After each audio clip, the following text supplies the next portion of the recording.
Hello and welcome to another episode of Cyrils Brettspiele durchgespielt in a nutshell edition.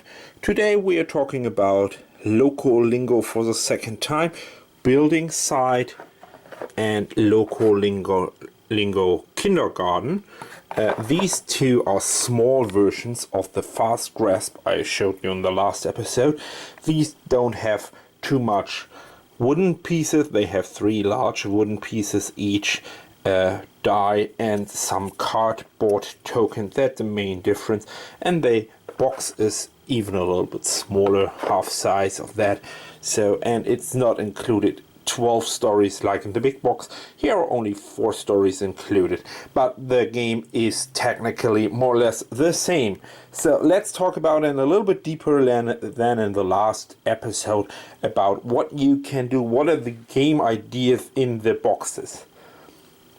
And again, the game box idea number 1 is just in this game as well, like in Fast Grasp, to point out to the things. We call that warm up and name the pieces. So you easily ask around the table, oh, what is this one here? And then, yeah, what is this one here? This is a glove. This is bricks. This is a sand pile. Things like that. So this is a hammer. And if a kid knows exactly what it is, he gets this tile in front of him, and then it goes around the table up to the next kid. In the second layer of the game, you can add something. So here are you would give these kids names. So this could be Bill, Mary, and Jane, or whatever. So kids should name these 3 wooden pieces here in kindergarten. That's their friends. So, and in the next layer you could say, what are toys? So obviously this is a toy here, this is a toy. So and then they said, a train is a toy. Then they take it. Oh, a puppet is a toy, blah blah blah. So blocks are toys, all of that. So and they get it. So this is the next layer. So if you started with the first one with name out, shovel, book, car, all of that, then you go to the next step. What is a toy?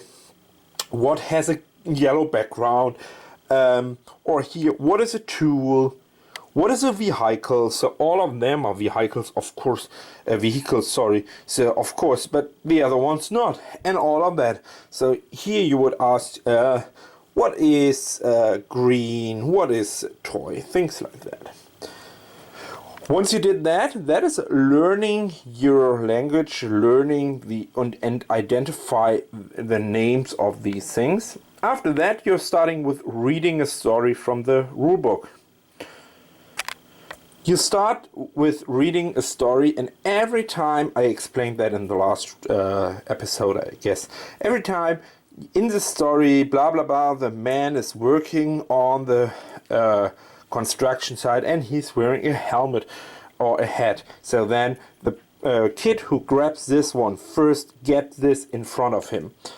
Please keep in mind, not all of the items were pointed out in the stories to make it a little bit different. I mean, that's obviously. You can go up another step, and another step could be you bring out only 6 pieces, let's say these 6 pieces to the table, and then you start reading the story again, or a different story. Now, each time the other tiles are in the box, you put all these tiles into the box, and every time you said, oh, the train, blah blah blah, nothing happens, or the ball, nothing happens. But if they say, oh, the blocks, then the first kid who is yelling, it's in the box. Then you have to take a look inside the box, and if you find the blocks, kids can get one of these pieces. Once all the 6 go out, all the story is ending. The kid with the most pieces will win the game. This is idea number 3, and you can see there are a lot of ideas in it, and they're coming 2 more. In game idea number 4, it's a little bit different. You build stacks out of these colors here. These are tools, all the tools that could be in the stacks are pointed here. This is clothing and this is materials. So what you're doing on your turn is you roll a die, and according to the color, this is yellow, the first kid make a guess out of one of these 5 tools. Let's say he says screwdriver, electrical screwdriver. Then you flip it around. Oh, it's not, it's a hammer. You show that to all the kids around the table, flip it back, and next kid roll a die. It's red. Then you point out to where this, so you put all this to one. So red is also this one here. Then you would say, oh, this one here, it's, oh, guess would be west. No, it's a shoe. So now it comes along again back to yellow, and everybody should maybe know that it's a hammer. However, the kid makes a guess before it flips it over. It's a hammer, yes, then he takes it. If he guesses wrong because he couldn't remember, then it stays there. So this is a classical memory variant with a die in it. This is game idea number 4. And game idea number 5, the last one, which is as just an idea, so I'm pretty sure you can make some house rules as well.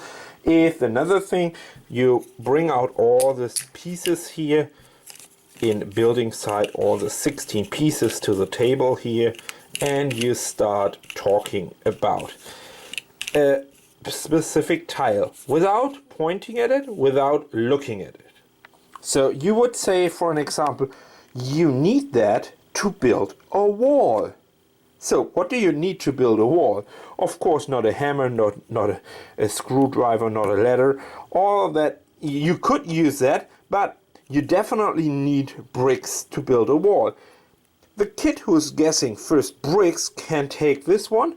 If the person, the kid who makes this riddle out of his mind, out of his imagination, has said, yeah, that's correct. Or you wear that to protect your toes.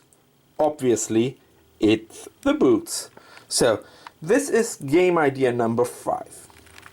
As you can see in Loco Lingo from HABA, there are a lot of variants how you can enjoy, entertain, and most important, teach your kids some specific skills. Most important, the language skill, memory skill, and I guess also communicating and learning, interact with other kids. So this is what the Loco Lingo series from HABA is all about. A very, very, very good learning game series, and please check it out. You saw in one of the previous reviews, I have a little girl and I do a lot of stuff with my girl with HABA products, and I'm starting right now with Loco Lingo. So that was my next in a nutshell edition. Cyrils Brettspiele durchgespielt. My name is Nils. See you next time. Bye bye.